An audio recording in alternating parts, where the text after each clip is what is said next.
Hola, muy buenas tardes a todos. Muchísimas gracias por acompañarnos. Vamos a dar inicio a la charla del día de hoy que nos acompaña el doctor Héctor Aguilar con el tema de trastorno por consumo de sustancias. Si hay alguna duda, por favor en el chat evitemos usar el micrófono y estaremos allá al pendiente. Comenzamos.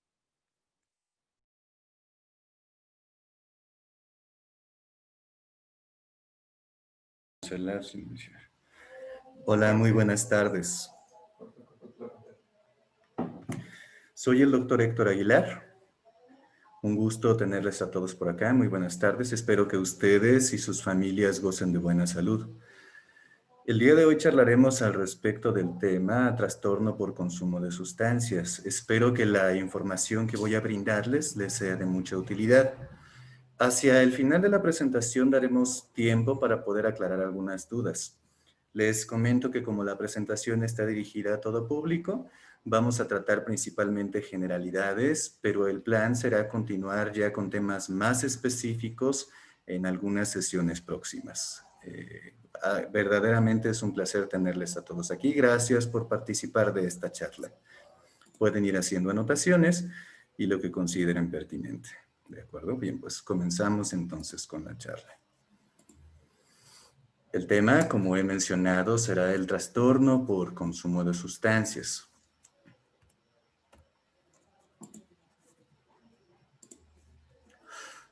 La plática se centra en esta pregunta. Cuando hablamos de un trastorno por consumo de sustancias, ¿estaremos hablando de un vicio o de una enfermedad? Habría que comenzar por mencionar que la palabra vicio significa defecto o falla. El vicio es lo contrario de una virtud. Así, por ejemplo, una virtud sería la paciencia, la tolerancia, la gratitud, mientras que el vicio sería todo acto, toda conducta, eh, todo hábito que sea contrario a una virtud. Por ejemplo, la intolerancia, la impaciencia, el egoísmo o la crueldad se consideran más bien vicios. El vicio es más bien un defecto moral en las acciones, la moral entendida desde la parte del estudio del bien y el mal. Un vicio es una mala costumbre, es un mal hábito o incluso puede ser una afición a algo perjudicial. Esto en particular tiene sentido, por ejemplo, porque en el idioma inglés el equivalente a vicio es vice y esta palabra incluye también algunas cuestiones jurídicas como la prostitución o las apuestas o el libertinaje. Sin embargo, si hablamos de una enfermedad, estamos hablando de alteraciones en el funcionamiento, estamos hablando de alteraciones en el organismo o de alguna de sus partes debido a alguna causa. Así, por ejemplo, si una persona tiene una alteración en cuanto a su regulación en la glucosa, porque su páncreas no está funcionando bien, decimos que esta persona tiene diabetes y eso es una enfermedad.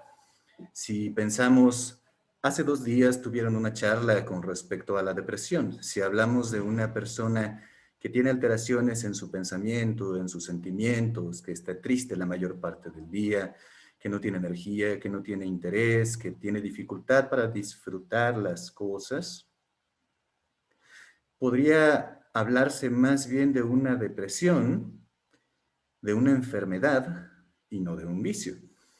Habrá que entender entonces que el trastorno por consumo de sustancias está reconocido a nivel mundial como una enfermedad. Entonces, el trastorno por consumo de sustancias consiste en la alteración del funcionamiento del organismo o de alguna de sus partes debido a una causa. Esta pregunta o esta diferencia será el tema principal de esta charla. Adicción. Adicción es una palabra que se utiliza con mucha frecuencia en el día a día. Es muy común que las personas hablen sobre adicciones o se señale incluso con palabras como, mira, esta persona es un adicto. Vamos a comenzar con una definición. La adicción es un conjunto de fenómenos, de cambios de comportamiento, del pensamiento, de funciones que se desarrollan luego del consumo repetido de una sustancia psicoactiva. Esto es, de una sustancia que es activa en el sistema nervioso central. La adicción tiene algunos componentes que son, pues, característicos. Como un ejemplo muy importante, existe una tendencia a incrementar el consumo de la sustancia en cantidades cada vez mayores. Esto sucede porque gradualmente el cuerpo va adaptándose a los efectos de la droga y por tanto se requiere cada vez una mayor cantidad de la misma para obtener el efecto que inicialmente se estaba buscando. Esta es la razón por la que nadie empieza fumando una cajetilla de cigarrillos al día.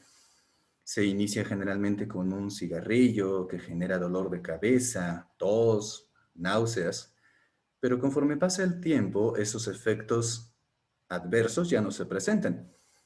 Y las personas pueden tolerar un cigarrillo o 5 o 20 y generalmente, pues esta cantidad puede incrementarse en el consumo de cualquier sustancia, incluido el alcohol. Este desarrollo de la tolerancia a la sustancia es una característica importante. Otra de ellas consiste en la necesidad de consumir la sustancia en circunstancias o en situaciones en las que es, pues, peligroso o no está recomendado.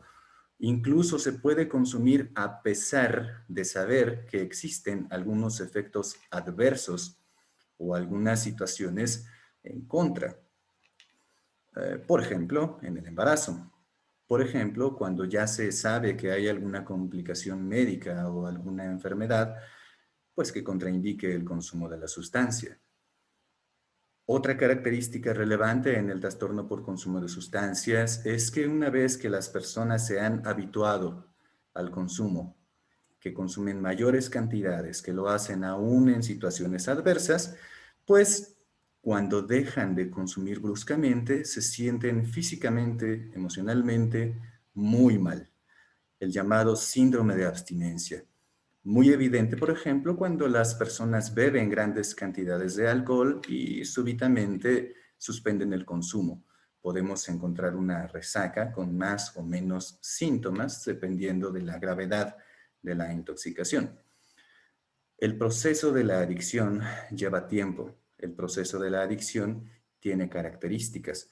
Eso significa que no cualquier persona que consuma sustancias ha desarrollado una adicción. En la salud mental nos referimos más bien a este tema como un trastorno por consumo de sustancias, que es una terminología pues más adecuada para los fines de la salud mental. Tanto los manuales internacionales como estadounidenses están de acuerdo en algunas características que identifican o que nos permiten identificar a una persona que ha desarrollado o que está en ese proceso de desarrollo de un trastorno por consumo de sustancias. El primer elemento siempre es un modelo problemático de consumo. Esto es que las cantidades o las sustancias que se consumen pues tengan una gran probabilidad de generar problemas. Algo común en el trastorno por consumo de sustancias es el deseo intenso por consumir la sustancia. Otra característica es que se consumen cantidades superiores y cada vez se dedica un mayor tiempo. Hay un tiempo prolongado al que se dedica al consumo. Esto sucede a pesar de las consecuencias negativas familiares, físicas, de salud, sociales, económicas, que se presenten con relación a este consumo y que si no se consume haya síntomas físicos de incomodidad. El llamado síndrome de abstinencia. Es muy difícil dejar de consumir la sustancia porque se siente mal. Otras características es que se invierte mucho tiempo en conseguir, en consumir la sustancia o en recuperarse de los efectos de la misma. Por lo tanto, se abandonan intereses o algunas otras actividades como el trabajo, como la escuela, las actividades en el hogar y Frecuentemente también encontramos que los pacientes con esta enfermedad tienen esfuerzos fracasados por abandonar el consumo. Es frecuente tener la idea de que estas personas lo hacen con toda la intención. Sin embargo, los estudios demuestran que muchos pacientes han intentado dejar de consumir sustancias. Varios de ellos lo hacen por sus propios medios, pues porque por todo lo anterior y al considerar que se trata de un vicio, son estigmatizados, son rechazados, son relegados y por tanto no piden ayuda. Ellos intentan sanar su enfermedad, pues muchas veces sin ningún tipo de ayuda. Esta es una gráfica que nos presenta en CODAT. Es la encuesta nacional de consumo de drogas, alcohol y tabaco. Se realizó por última ocasión en 2016 a 2017, aunque desde 1988 tenemos estudios epidemiológicos en México con respecto al consumo de drogas. En esta en particular, hablemos de que en 2017 había un número aproximado de 85 millones de mexicanos. En esa encuesta, 14.9 millones eran fumadores, 5.4 millones diariamente y 9.4 millones de forma ocasional. Algo que quiero que vean y que me es muy relevante. En la gráfica tenemos la división de mujeres, hombres, grupos de edad y el número de personas al respecto del consumo. En el color claro estamos viendo a las personas que no fuman. Aquí las mujeres no fumadoras en este grupo de edad. Aquí a las mujeres que sí están consumiendo tabaco. Por este lado, los hombres que no fuman y los hombres que sí fuman en este grupo de edad. Algo que es muy relevante es la mayor parte de los consumidores de tabaco siempre han estado, pues bueno, en el lado de los hombres, aunque recientemente las estadísticas demuestran que las mujeres están consumiendo cada vez mayor cantidad, haciendo que la diferencia entre hombres y mujeres pues ya no sea tan notoria. Me es muy importante mencionarles que la gran mayoría de la población no fuma. La gran mayoría de la población en esta encuesta no es consumidora de tabaco. Esto lo comento porque es muy común normalizar o pensar que es normal fumar. Si bien es frecuente que las personas prueben el tabaco, la gran mayoría de las personas no van a continuar fumando, aunque es una cantidad considerable de personas las que tiene el consumo de tabaco, no es lo habitual, no es lo más frecuente o lo más común que las personas consuman tabaco. Eso es algo que también podemos observar, por ejemplo, en esa misma encuesta con relación al consumo de alcohol.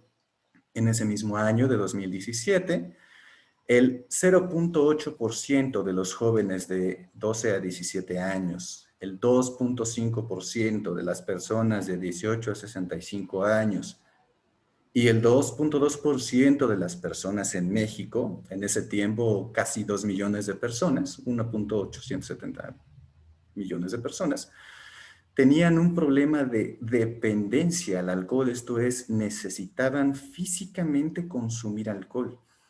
Esta escala no nos habla de otros consumos problemáticos de alcohol que no han llegado a una gravedad como dependencia. Sin embargo, nos habla de una gran proporción, una gran cantidad de personas que en proporción son pocas. Entonces, a pesar de que vivimos en un país en el que el consumo de alcohol se normaliza, lo cierto es que no es lo frecuente, no es lo más común que las personas desarrollen dependencia al alcohol. De nuevo, parecería normal o parecería común o incluso podemos pensar que no es un problema consumir alcohol. Sí lo es. Este mismo modelo se ve en el resto de las drogas. Se agrupó en esa encuesta. 0.6% de la población mexicana en ese tiempo, alrededor de medio millón de personas, tenían un problema de dependencia a drogas. No es común que las personas consuman drogas. Es frecuente que haya un consumo experimental, la gran mayoría no van a desarrollar una dependencia. ¿Por qué menciono esto? Pues porque hay factores de riesgo. A primera vista, podríamos observar cada una de estas fotografías y yo podría preguntarles para ustedes, ¿cuál de estas personas tiene un trastorno por consumo de sustancias? Podríamos pensar que esos jóvenes que están, pues, incluso aparentemente dormidos, o ese sujeto que está junto al árbol en una posición que parece de yoga. Lo cierto es que no sabemos. No le hemos preguntado a ninguno de ellos cuál es el patrón de consumo. No sabemos quién de estas personas está teniendo un consumo cada vez mayor de la sustancia, o cuál de estas personas está teniendo dificultades para dejar el consumo, o cuál de estas personas está teniendo síntomas en caso de que lo deje. Desde la perspectiva de salud mental, todas las personas deberían verse así, no en una cuestión de prejuicios, sino en una cuestión de evaluación, de manera que yo pueda averiguar que una persona tiene o no un trastorno por consumo de sustancias, debería evaluar. Les mencioné hace un par de diapositivas que hay factores de riesgo para que una persona consuma drogas. ¿Por qué? Porque sí saben que hace daño, porque la mayoría de las personas saben que hace daño. ¿Por qué? Continúan consumiendo sustancias, drogas. Habrá que hablar que hay varios factores, pero podríamos dividirlos entre factores del ambiente, factores de la persona y factores de la droga. De la persona, pues a veces hay algo de predisposición genética. Si bien la adicción no es una enfermedad que se explique en su totalidad por genes, esto es, que mi padre beba no asegura que yo vaya a beber. Sin embargo, sí hay una modificación en los genes de mi padre que se han heredado, dándome algo más de riesgo para que yo sea vulnerable a los efectos de una sustancia. Por ejemplo, la salud física y mental, pues hay personas que al tener alguna enfermedad pueden intentar utilizar drogas con la intención de atenuar síntomas, tanto físicos como mentales, ejemplificando el uso de algunas plantas, pues para dolores articulares en las rodillas o en los huesos, y pues finalmente eso influye en que experimenten y empiecen a utilizar sustancias. Las creencias y las expectativas. ¿Cuánto sé de esta sustancia? ¿Cuánto sé de esta droga? ¿O cuánto creo que sé? ¿Y qué es lo que espero que ocurra? Si, por ejemplo, un joven que sabe que cuando bebe va a ponerse más desinhibido y podrá convivir y socializar con más facilidad y dejar de ser tímido, está creyendo en este efecto de la sustancia y espera que le tenga algún efecto. O, por ejemplo, esta creencia de que el tabaco nos ayuda a relajarnos, cuando el tabaco en realidad no es un relajante, pero yo espero que eso ocurra, pues puede ser un factor de riesgo para que yo inicie a consumir una sustancia. El autoestima también resulta un factor de riesgo, sobre todo el autoestima baja, aunque en una autoestima también muy alta, bueno, podría representar un factor de riesgo. La tolerancia a la frustración, el ser capaz de enfrentar que el mundo no siempre es como quiero, el ser capaz de enfrentar las cosas que no son como yo espero que sean. El autocontrol, el saber decir no o el no saber decir no.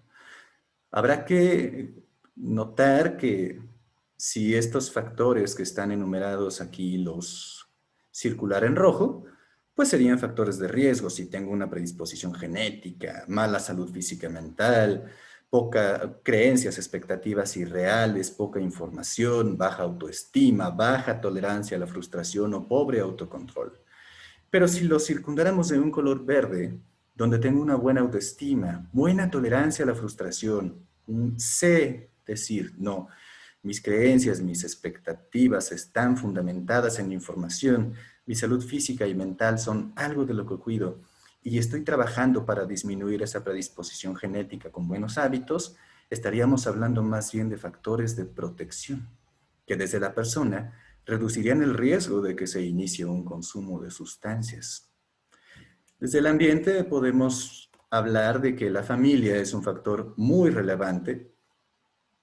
El hecho de que en las familias haya un consumo de sustancias o se permita el consumo de sustancias o incluso se motive al consumo. Cuando al pequeño niño de 8 años le decimos, anda, hijo, bebe para que te hagas hombre, etcétera, estaríamos hablando de factores de riesgo para el desarrollo de una adicción. La escuela, el trabajo, siendo que el no asistir a la escuela o no tener una actividad laboral son factores de riesgo. Sin embargo, también la escuela y el trabajo podrían hacerme convivir con personas con consumo de sustancias.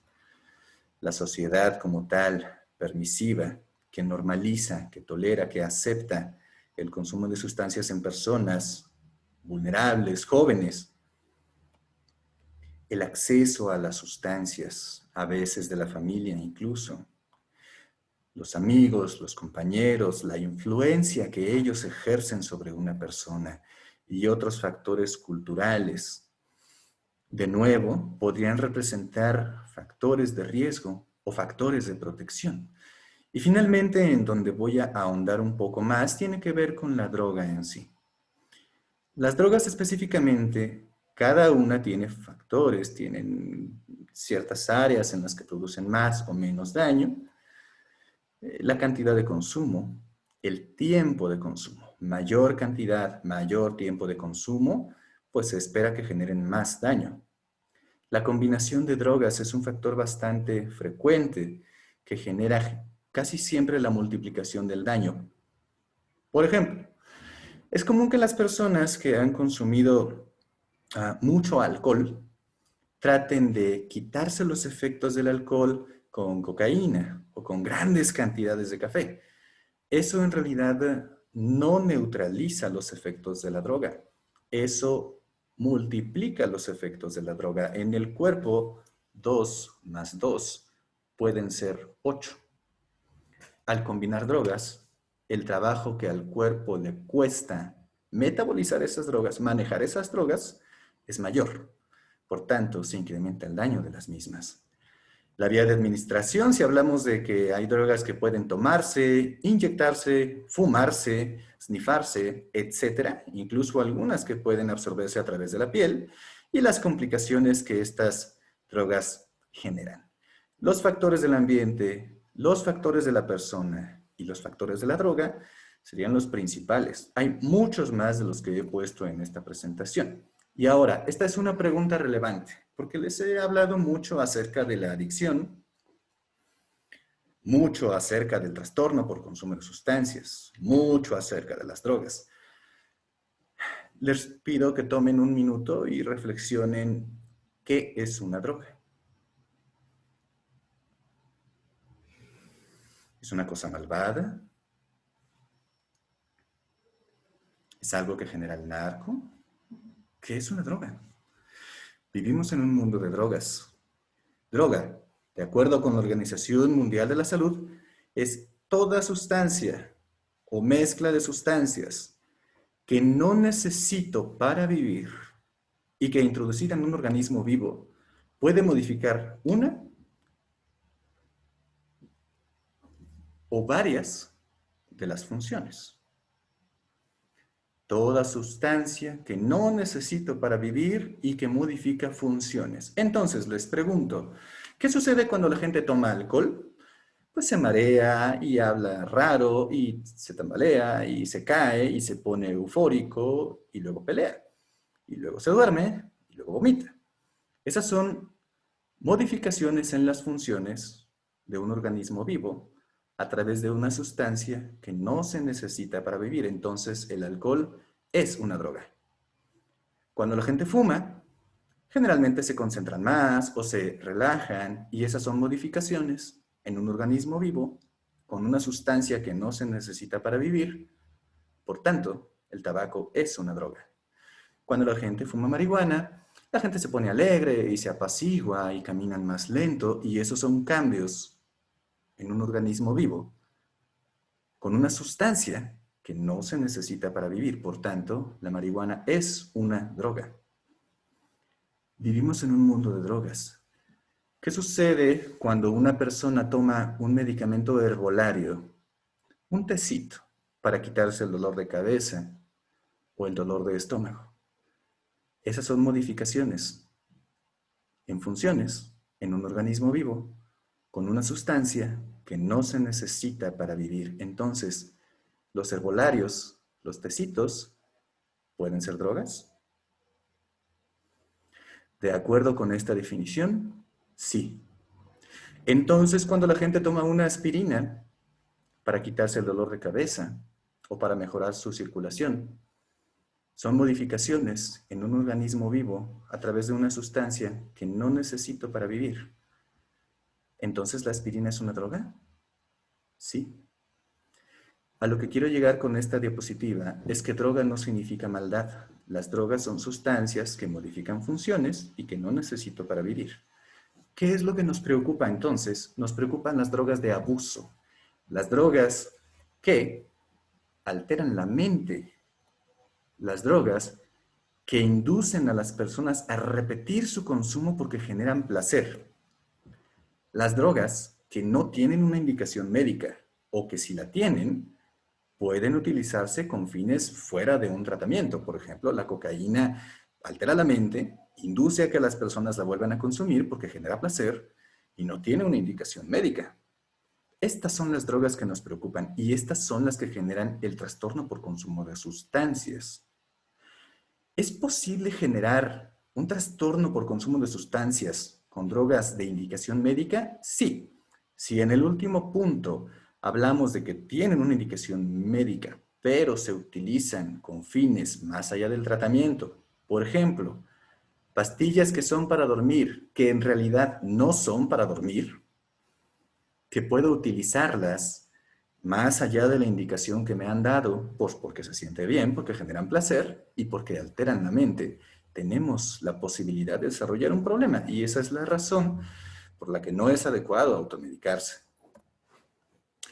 Podemos clasificar las drogas de muchas formas.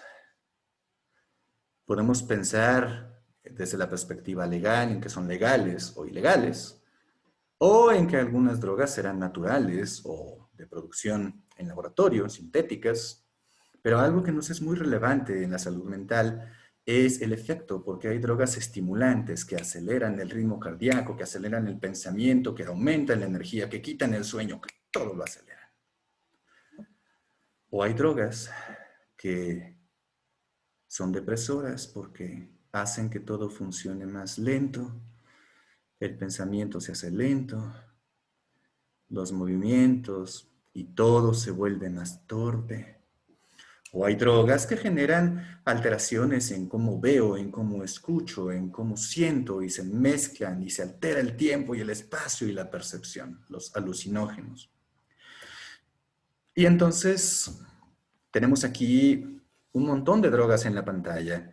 Por ejemplo, tenemos aquí el buen cannabis o unas estampitas con LSD, o tenemos aquí solventes, alcohol, hongos alucinógenos, pastillas para dormir. Vamos a llamarles relajantes mejor. Peyote, otras drogas de diseño como el éxtasis, cristal, tabaco y cocaína. Y les quiero preguntar en dónde clasificarían a cada una de estas. Por ejemplo, el alcohol, ¿qué será? ¿Un estimulante? ¿O un depresor? ¿O un alucinógeno? O por ejemplo el tabaco, ¿qué será?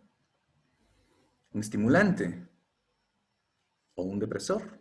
¿O un alucinógeno?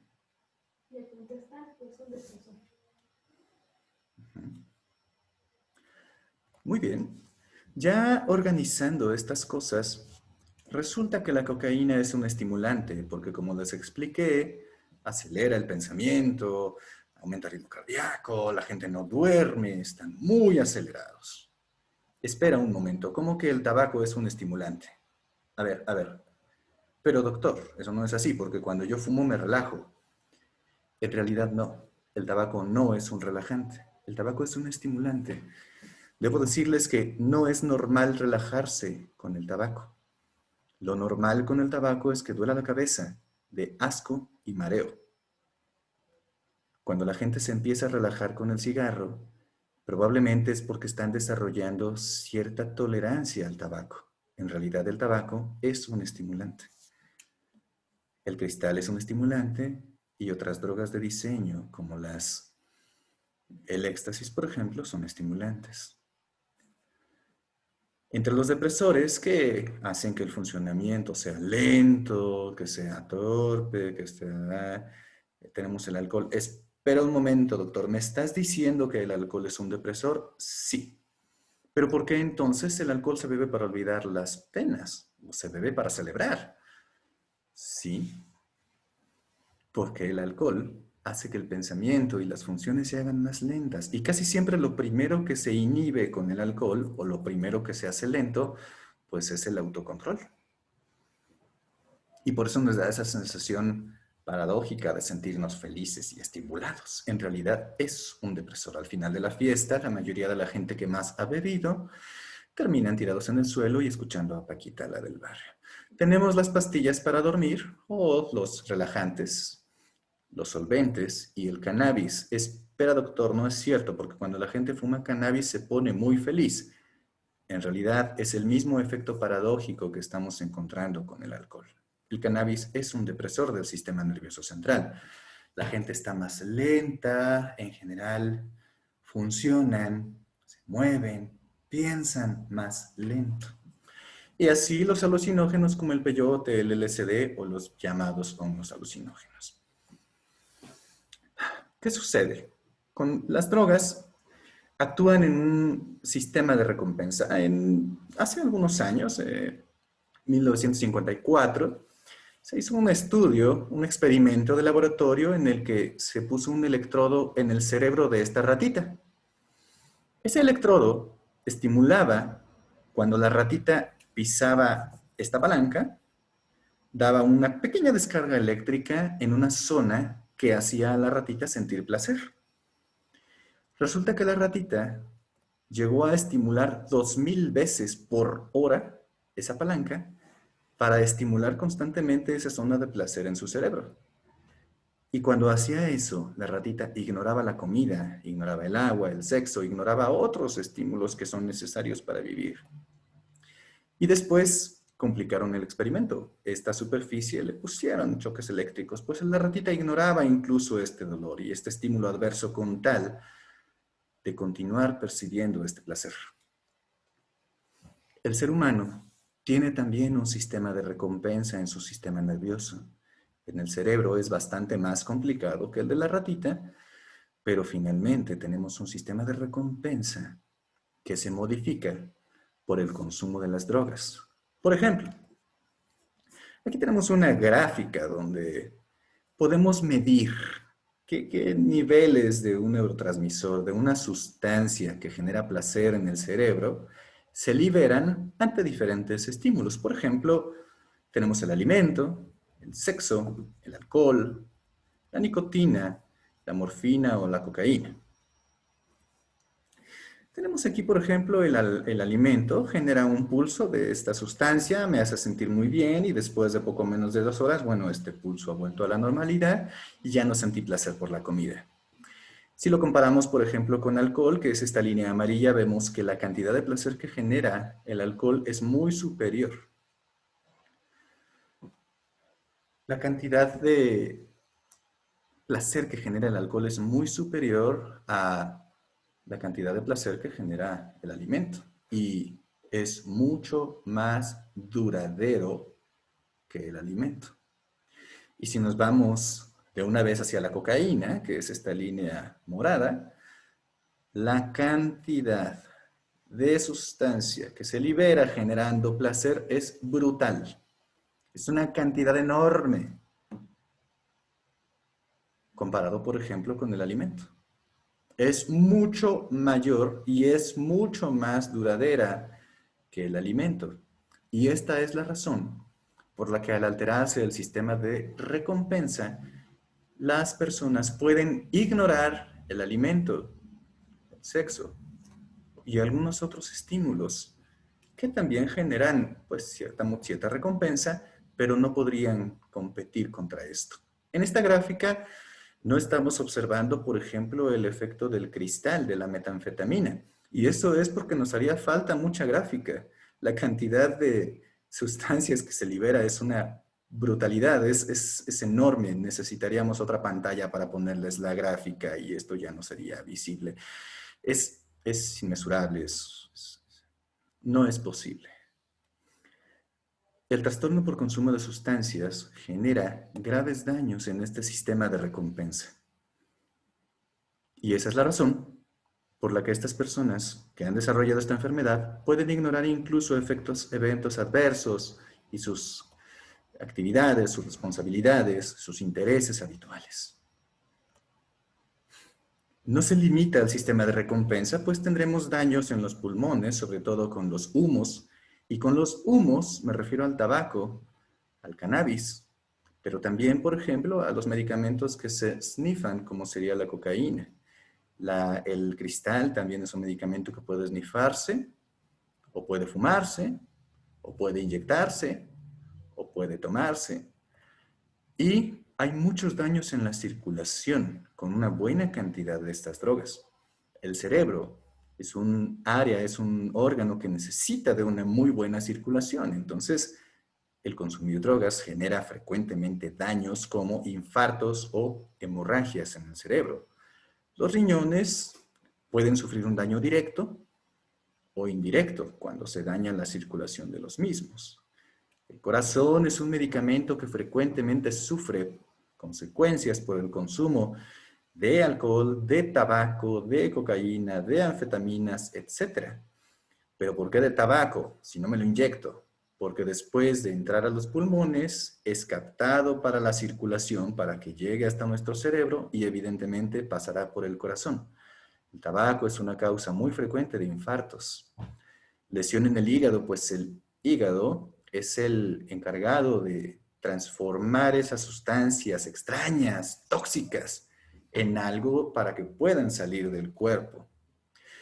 Y podríamos seguir al respecto de los daños en sistemas digestivo, endocrino, cognitivo, infecciones, etcétera, etcétera.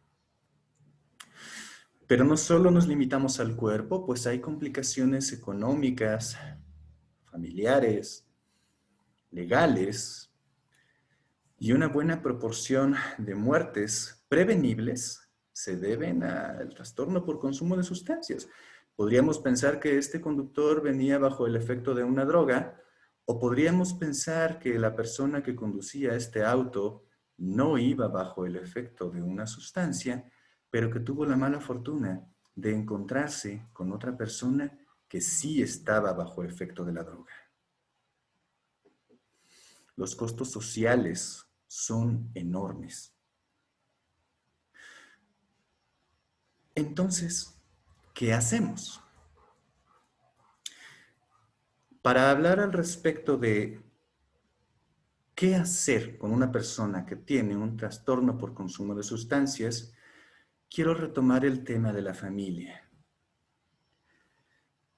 Es relevante por un término que entendemos como codependencia. Si bien una persona puede tener dependencia del consumo de una droga, a veces llevan un copiloto, a veces llevan a alguien que facilita el dinero o consigue incluso la droga. A veces los familiares se niegan a aceptar que hay un problema con el trastorno de la droga o incluso pueden mantener el trastorno por el consumo de sustancias. Y esto no lo hacen con una mala intención. Lo hacen porque están intentando ayudar o porque no se dan cuenta o porque no saben qué hacer. La familia es muy importante para dar una oportunidad a las personas que tienen un problema con el consumo de drogas.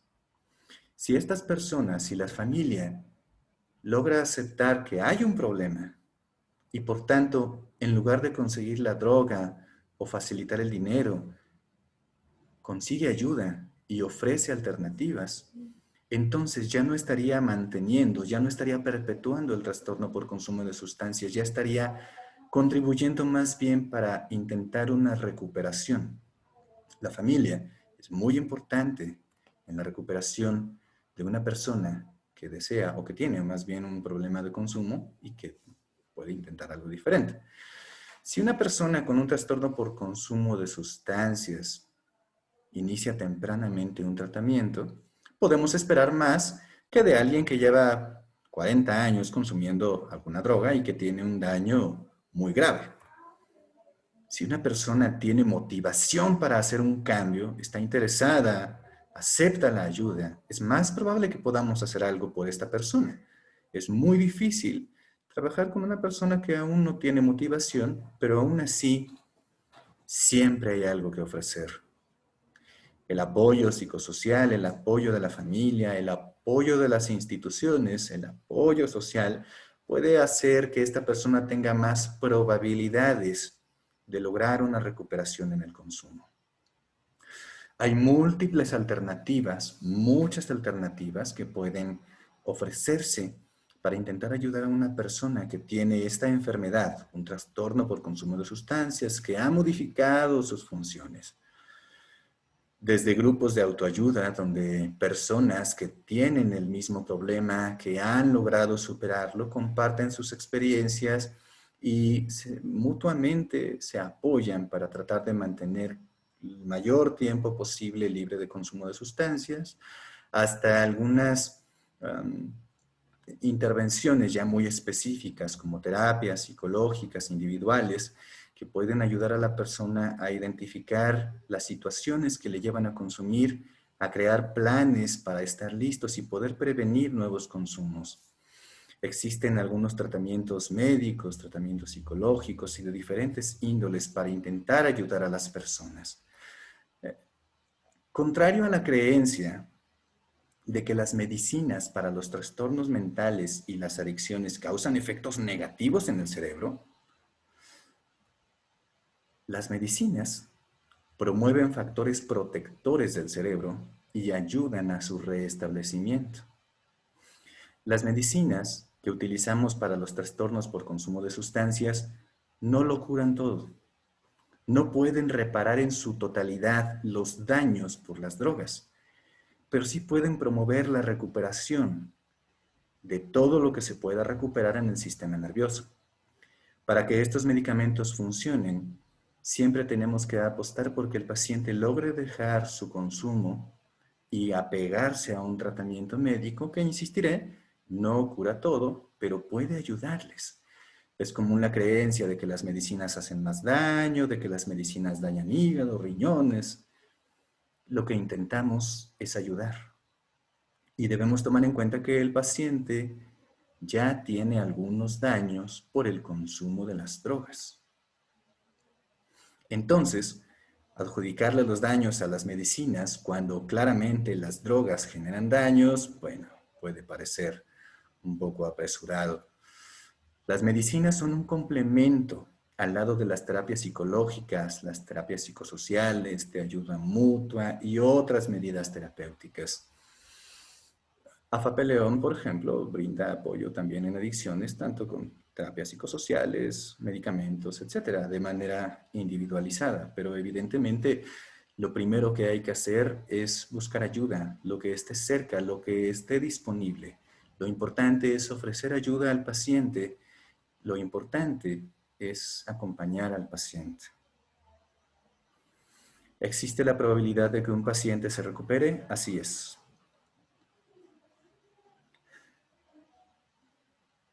¿Existe la posibilidad de que un paciente recaiga en el consumo? Así es.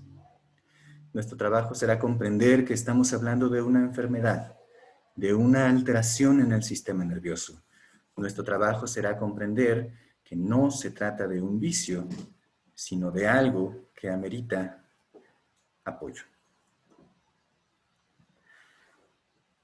A partir de este momento, me gustaría abrir la sesión de preguntas y con todo gusto intentaré ofrecer. ¿Ya me escucha? Sí. Ok, doctor, yo le quiero preguntar si cuando, por ejemplo, suspenden, tal vez por un periodo de 15 días, estamos hablando de un joven, eh, suspenden tal vez 15 días el consumo de alguna droga, como la llama usted cannabis, y después lo vuelven a retomar, queriendo tal vez como reponer el tiempo que no lo estuvieron consumiendo. Y empieza a haber síntomas de cuando vuelven a retomarlo, porque me ha tocado ver que, por ejemplo, se descubre a algún joven que está consumiendo el cannabis y, o la marihuana, porque ya realmente ya tal vez ni sea el cannabis puro lo que les están ofreciendo a los jóvenes, y, se le descubre consumiendo y lo deja de hacer para que todo se tranquilice y a los pocos días, tal vez a los 15 días, si es lo que más puede tolerar, vuelve a hacerlo.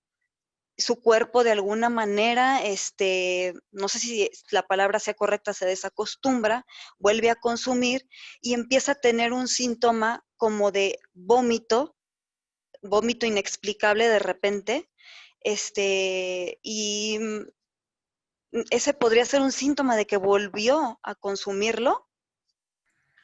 Mm, Ok, mira, cada sustancia tiene un tiempo distinto con respecto a cuánto permanece en el cuerpo. Hay sustancias como el cannabis que pueden permanecer 4 semanas después de la última vez que se ha consumido, o algunas como la cocaína que frecuentemente sus metabolitos solo son identificables después de 4 días del último consumo. Eh, Este tiempo de permanencia de la sustancia es lo que puede aumentar el riesgo de síntomas de abstinencia. Cuando la persona retoma el consumo de la sustancia, no siempre es fácil saber a menos que se encuentren los síntomas propios de la intoxicación. Por ejemplo, si yo he dejado de beber y ahora tengo 3 días que estoy ansioso y con dolor de cabeza y de pronto he vuelto a estar como alivianado y farfullante, es probable que haya vuelto a beber. Finalmente, el deseo intenso por el consumo de la sustancia es parte de. No sé si iba también por este lado la pregunta, pero hay personas que dejan de consumir drogas por un mes o 3 meses o un año, pero en cuanto cumplen ese tiempo retoman el consumo. Y entonces, todo el tiempo que no consumieron sustancias, no hubo daño, pero no necesariamente se reparó el daño. Algo muy frecuente es que el daño se pone en pausa durante todo este año que no consumí y una vez que reanudo, el daño continúa donde lo dejé. Es esperado que haya recaídas, pero todo el tiempo que logre sin consumo de sustancias es una ganancia porque no habrá un daño. Espero haber respondido la pregunta. Gracias. Hay otras preguntas también en el chat. Dice aquí, ¿el consumo de sustancias puede causar esquizofrenia? No. La esquizofrenia es una enfermedad primaria, esto es, no es debida a causas externas o secundarias. La esquizofrenia es una enfermedad aparte. Lo que sí puede ocurrir es que las drogas pueden generar síntomas parecidos a la esquizofrenia y graves, tan graves como la esquizofrenia. Por ejemplo, las drogas pueden hacer que las personas tengan alucinaciones auditivas o tengan algunas ideas de que los persiguen, de que les quieren hacer daño, de que se burlan de ellos. Pueden hacer que su pensamiento y su conducta sea tan desorganizada como si tuvieran esquizofrenia, pero estrictamente no. Otra cosa, el cannabis, se ha demostrado, está asociado con que personas que ya eran vulnerables, que ya tenían el riesgo de la esquizofrenia, al consumir cannabis, este riesgo se exprese mucho más rápido de lo que se habría expresado si no hubiera un consumo. Entonces, no la genera, pero ya estaba un riesgo que se expresó. Otra pregunta. ¿Qué tipo de medicamentos son? La siguiente pregunta que estoy acá leyendo, ¿qué tipo de medicamentos son utilizados para tratar una adicción? Diferentes medicamentos. La FDA solamente tiene medicamentos específicos para el trastorno por consumo de tabaco, alcohol y nada más. Puede haber medicamentos aversivos, esto es que cuando yo consumo la droga me siento muy mal. Por ejemplo, el disulfiram es una medicina que se utiliza para que cuando las personas beben sientan síntomas horribles y por tanto dejen de beber. O hay enjuagues bucales que hacen que el tabaco sepa mal y por tanto la gente trate de dejar de fumar. Hay otros medicamentos que pueden, por ejemplo, modificar la respuesta. Por ejemplo, cuando yo fumo, podría ya no sentir ningún tipo de placer y por tanto deja de ser interesante fumar. O podrían ser otras medicinas que tengan el mismo efecto de la droga, pero estandarizado, regulado. Por ejemplo, si yo tengo un problema con opiáceos, con morfina, y pudiera utilizar algún medicamento que tenga el efecto de la morfina, pero que sea manejable, regulable, estandarizado y por tanto bajo control. Son diferentes tipos. Se pueden utilizar anticonvulsivantes. Fuera de indicación, vamos, más allá de lo que la FDA permite, hay muchos ensayos con anticonvulsivantes, con antidepresivos, pero habrá que considerar que el trastorno por consumo de drogas rara vez viene solo. Frecuentemente se acompaña de enfermedades que le acompañan, como depresión, síntomas psicóticos, ansiedad, y esas son áreas que deben atenderse con los tratamientos que están destinados para ello. Doctor, está preguntando que cómo se llama el enjuague. Bueno, los enjuagues bucales, por ejemplo, Niquitin sacó en algún momento algún enjuague que tenía esa función, pero por ejemplo, para dejar de fumar también está la terapia de sustitución con parches de nicotina, o están algunos medicamentos como la vareniclina, que es un agonista antagonista y por tanto no se siente bien fumar, pero tampoco se siente mal dejar de fumar. Son diferentes. Las estrategias se eligen de acuerdo con cada paciente. Debo aclarar que no hay una estrategia. Cada paciente tiene características particulares que deben evaluarse para poder indicar él mismo. No habrá una medicina que les funcione a todos. Es individualizado. ¿Puede causar adicción una... Con respecto a la pregunta de que si la adrenalina puede generar adicción. Es posible generar adicción a otras cosas que no sean drogas. Por ejemplo, yo podría generar una adicción al juego y apostar y apostar y apostar en un modelo problemático que me cause conflictos y hacerlo a pesar de que tengo problemas, invirtiendo tiempo, recursos, etc. Podría generar adicción a otras cosas, por ejemplo, al sexo. Podría generar adicción a la comida. Teóricamente no a la comida, aunque podría tener algunas conductas desadaptativas. No necesariamente una adicción a la comida. Pero es posible generar, por ejemplo, una adicción a las compras, la oniomanía, donde gasto una cantidad brutal de dinero en compras y pues no puedo tener control sobre esto y invierto tiempo, etc. Vamos, es posible. A la adrenalina no necesariamente podría generar una adicción, serían más bien a las situaciones, circunstancias y estilos que me pues, generen cierto tipo de placer. No necesariamente a la adrenalina. Con respecto a que las medicinas sean una sustitución controlada, en ocasiones sí, en ocasiones no. Les recuerdo que, por ejemplo, para dejar de fumar, puedo utilizar parches de nicotina. Cuando fumo, suben los niveles de nicotina y bajan. Y cuando bajan, me siento mal, así que vuelvo a fumar para que suban y me siento bien. Y luego bajan y me siento mal, entonces vuelvo a fumar y estoy en una carrera de obstáculos. Cuando uso un parche de nicotina, los niveles de nicotina son constantes y por tanto me permiten después pasar a una etapa más baja y después a una etapa más baja, y es mucho más fácil bajar escalones que pasar por una carrera de obstáculos. Entonces, en ese caso, si el medicamento es un agonista, por supuesto que es una forma controlada de esta sustancia, pero no es la única estrategia. Como les comenté, puede modificarse el efecto de la sustancia de la droga o puedo incluso antagonizar el efecto de la droga. Entonces, No es tan simple como solo sustituirla, es solo una de las estrategias. La siguiente pregunta dice, ¿qué tipos de medicamentos se puede dar al paciente con abstinencia por falta de alguna sustancia como cocaína o anfetaminas? Depende del paciente, depende de la abstinencia. El paciente que tiene un síndrome de abstinencia debe ser evaluado en una sala de urgencias.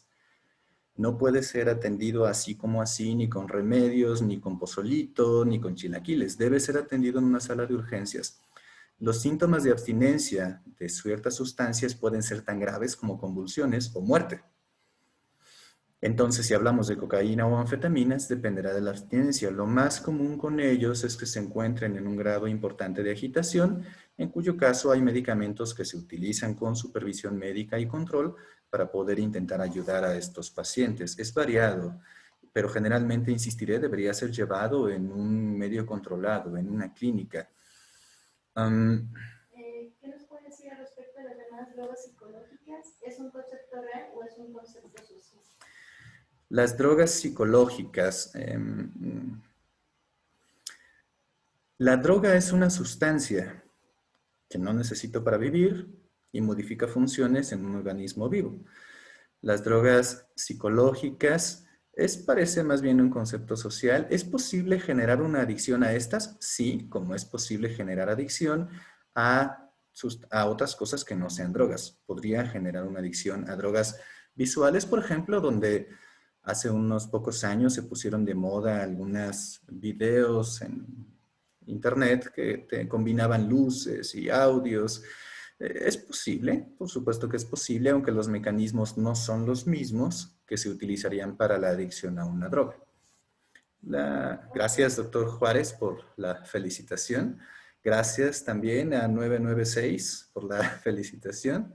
Gracias, Manuel. Gracias, Nieves. Nieves pregunta, ¿cómo se llama el lenguaje al cual ya lo contestamos? Cuando yo consumí un ataque de pánico, después me dio asco el cigarrillo y la cerveza. No siempre es predecible el efecto de las drogas. Varía de acuerdo con factores individuales. Entonces, algunas personas pueden tener efectos pues muy poco controlados, como estos ataques de pánico que se pueden presentar con el consumo de algunas drogas. Después dar asco el cigarrillo y la cerveza, que bueno, te felicito, me da gusto. Gracias, Livna, por la felicitación. ¿En qué medida se emplea un tratamiento para el consumo de sustancias generado por una deficiencia de control inhibitorio sin que éste afecte el tratamiento del trastorno primario que origina este déficit? En problemas con trastorno de control inhibitorio, habría de nuevo que evaluar. Por ejemplo, en jóvenes con trastorno por déficit de atención e hiperactividad, es mucho mayor la frecuencia de consumo de drogas. Dependiendo de la gravedad del trastorno, se utilizarán medidas conductuales, se utilizarán medidas farmacológicas, de nuevo, hablando de la evaluación del paciente de manera individual. El trastorno por consumo de drogas en estos pacientes con trastorno por déficit de atención e hiperactividad a veces trata de ser como una forma de automedicación, porque resulta que cuando estas personas toman estimulantes pueden concentrarse mejor. Entonces debemos de nuevo evaluar en qué medida puedo hacerlo sin alterar el trastorno primario. Es complicado, pero es posible con una evaluación adecuada y un seguimiento cercano. Para la adicción al sexo se aplican los mismos tratamientos que para cualquier otra droga adicción, pues principalmente sería psicoterapéutico y la evaluación de comorbilidades en caso de que sea necesaria alguna medicación, pero no necesariamente hay medicamentos indicados específicamente para ello. No, sería más bien psicoterapéutico. Gracias por la felicitación, Carolina. Diana, gracias, Janely. Gracias también, José Luis, Mónica, gracias. Dice, para el consumo excesivo de alcohol, ¿cómo proceder uno como madre? Muy buena pregunta, Mónica. Lo primero es favorecer la comunicación con el joven. Cierto que es difícil que algunos adolescentes, por ejemplo, acepten la comunicación, pero el saber escuchar, el poder escuchar al hijo sin juicios, esto es escucharlo y ofrecer ayuda, porque un hijo es alguien a quien se quiere, es alguien que preocupa cuando tiene conductas peligrosas. No es un asunto de regaño, ni de maltrato, ni de juicio.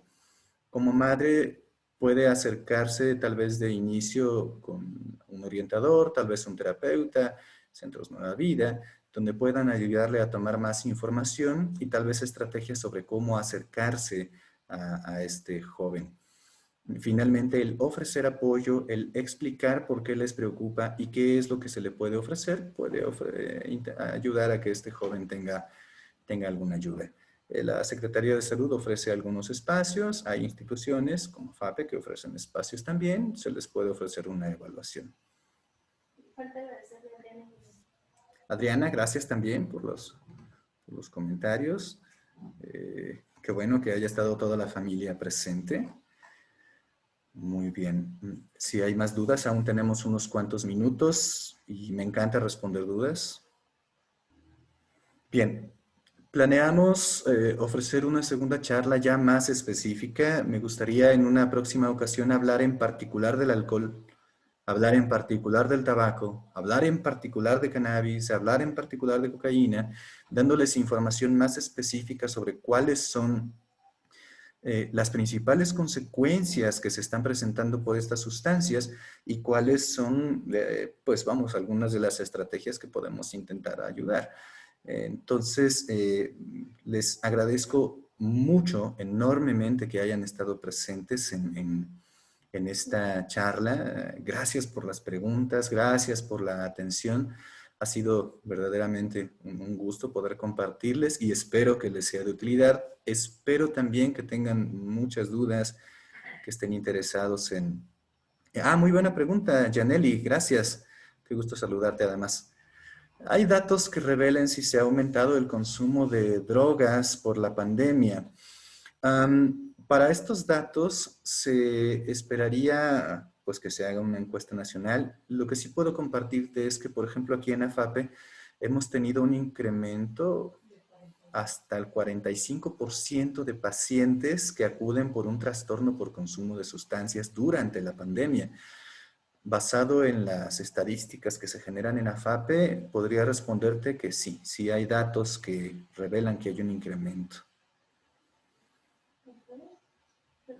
Así que, de acuerdo con los datos de AFAPE, sí, hasta un 45% de incremento en pacientes que acuden por trastorno por consumo de sustancias. Gracias, Verónica. Gracias, Juanita, por los comentarios. Cristina, gracias. Por favor, estén al pendiente en las redes sociales de AFAPE. Les compartiremos cuándo será la fecha de la siguiente. En la siguiente ocasión voy a compartir mucha información. Será un poquito más larga, un poquito más complicada en realidad la charla, pero seguramente tendrán pues algunos datos que les serán de utilidad. Si no hay ninguna duda, no me queda más que agradecerles mucho su presencia. He conservado el cubrebocas porque estoy rodeado de compañeros en el área y pues recuerden que debemos cuidarnos todos unos a otros. El cubrebocas les cuida a los demás de mí. Entonces, pues bueno, por eso he mantenido el cubrebocas toda la charla. Espero que... gracias Manuel también. Gracias Marco Antonio. Si hay cualquier duda, estaremos a su disposición. Un gusto verles, un gusto compartirles. Y pues de mi parte sería todo. Muy buenas tardes. Ojalá tengan muy buena salud. Hasta luego. Muchísimas gracias a todos. Agradecemos al doctor Aguilar su compañía y su ponencia. Les pido de favor si nos pueden acompañar y agregarnos al WhatsApp 477-325-5401, donde les daremos a conocer la información sobre los próximos talleres. En 15 días tendremos el taller de depresión y ansiedad y posterior sería el de consumo de sustancias. Los esperamos el día de mañana en nuestra última charla en salud mental. ¿Quién requiere información del taller que nos mande? Si requieren mayor información, al WhatsApp, por favor. Gracias, buenas tardes. No, yo no. ¿Cómo no? Bueno, le repetimos el WhatsApp, que es el 477-325-5401. Y si tienen ya el interés por el taller de ansiedad, ahí con todo gusto les pasamos información.